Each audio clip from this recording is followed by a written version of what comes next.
नमस्कार, तेज हरियाणा पर एक अहम अपडेट के साथ शुरुआत करेंगे। पहली गुजारिश, यदि YouTube पर पहली बार आए हैं तो प्लीज़ अभी नीचे बटन है सब्सक्राइब का, उसे दबाकर फटाफट सब्सक्राइब कर ले। बेल आइकन भी दबाएं। फेसबुक पर है तो फॉलो करें। नमस्कार, हरियाणा में बीजेपी लोकसभा टिकटों में संघ की एंट्री हो गई है। पार्टी के भेजे पैनल में नए नाम जोड़े गए हैं और सर्वे के बाद ये फैसला लिया गया है। लोकसभा चुनावों को लेकर बीजेपी ने संभावित प्रत्याशियों को लेकर फाइनल सर्वे भी करवाया है। सभी 10 सीटों के लिए प्रत्याशियों के जो पैनल है वो केंद्रीय पार्लियामेंट्री बोर्ड के पास पहले से ही पहुंचे हैं और चंद सीटों पर दी गई रिपोर्ट के बाद ये करवाया गया है। रविवार यानी आज नई दिल्ली में बीजेपी पार्लियामेंट्री बोर्ड की बैठक होगी। इसमें हरियाणा की लोकसभा सीटों पर भी मंथन हो सकता है। इसके बाद पार्टी द्वारा कुछ प्रत्याशियों के नामों का ऐलान किया जा सकता है। वैसे सभी दल एक दूसरे के प्रत्याशियों को देखकर ही टिकटें फाइनल करने में जुटे हैं। जुगतबंदी लगाई जा रही है।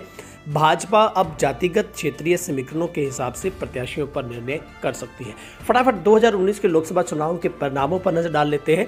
अंबाला में रतनलाल कटारिया जीते थे, यहां से कुमारी शैलजा हार गई थी। कुरुक्षेत्र से नायब सैनी जीते। निर्मल सिंह कांग्रेस से हारे। सिरसा से दुग्गल जीती, कांग्रेस से अशोक तंवर हारे थे। हिसार में विजेंद्र सिंह बीजेपी से जीते। भव्य बिश्नोई कांग्रेस से हारे।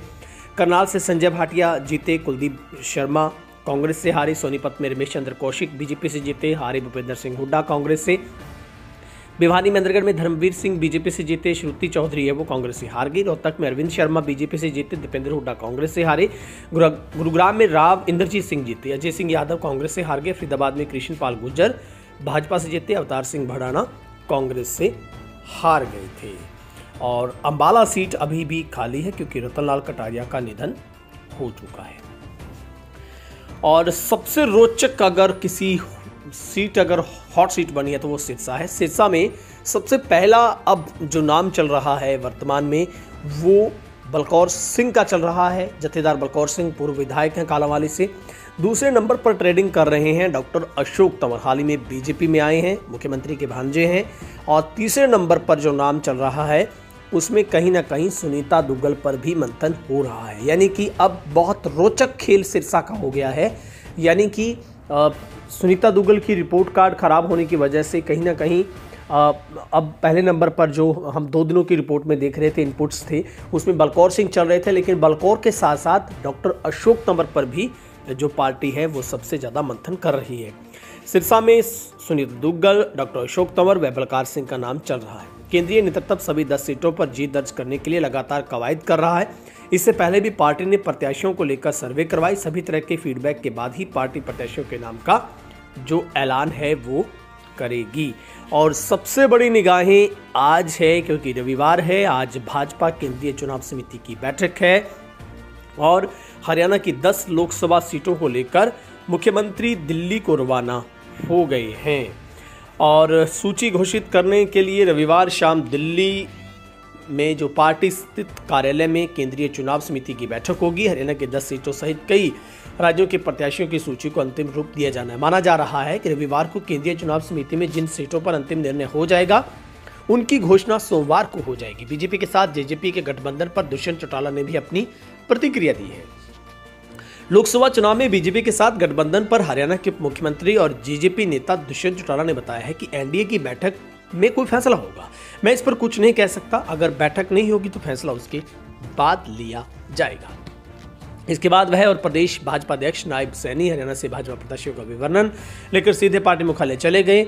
यहां इन दोनों नेताओं ने रविवार को होने वाली केंद्रीय चुनाव समिति की बैठक से पहले पार्टी के राष्ट्रीय अध्यक्ष जेपी नड्डा को प्रत्याशियों को लेकर अपनी राय से अवगत करवाया है। पहले केंद्रीय चुनाव समिति की बैठक 8 मार्च को होनी थी, लेकिन ये बैठक बाद में 10 मार्च को टाल दी गई। 8 मार्च की बैठक में पहले मुख्यमंत्री विप्लव कुमार देव, प्रदेश जो प्रभारी, सह प्रभारी और प्रदेशाध्यक्ष, संगठन महामंत्री और गृह मंत्री अमित शाह, पार्टी के राष्ट्रीय अध्यक्ष जेपी नड्डा, संगठन महामंत्री के साथ विस्तृत चर्चा हो चुकी है। बताया जा रहा है कि बैठक में मुख्यमंत्री ने प्रदेश संगठन की तरफ से सभी 10 सीटों पर अपनी पैनल हाईकमान को दे दिया था। कुछ बदलाव करवाकर हाईकमान ने पैनल को अपने पास रख लिया था। एक बार फिर मुख्यमंत्री ने केंद्रीय चुनाव समिति की बैठक होने से पहले राष्ट्रीय अध्यक्ष से मुलाकात की। राजनीतिक गलियारों में चर्चा आम है कि मुख्यमंत्री लाल की राय से राज्य में 10 लोकसभा सीटों का भाजपा के प्रत्याशियों का चयन होगा। यानी कि सबसे बड़े जो एक किंग मेकर के तौर पर मुख्यमंत्री इसकी सबसे बड़ी भूमिका निभाने वाले हैं।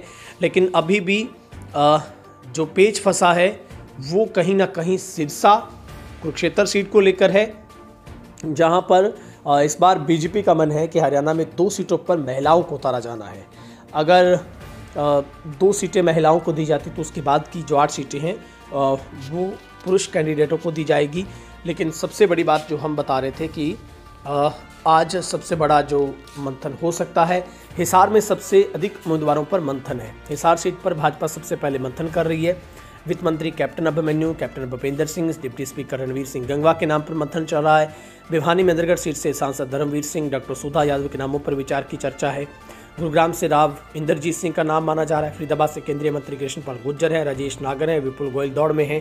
तो ये तमाम जो ऐसे नाम हैं जिन पर सबसे ज़्यादा चर्चा हो रही है। पानीपत से भी एक महिला नेत्री के नाम पर फीडबैक लिया गया है।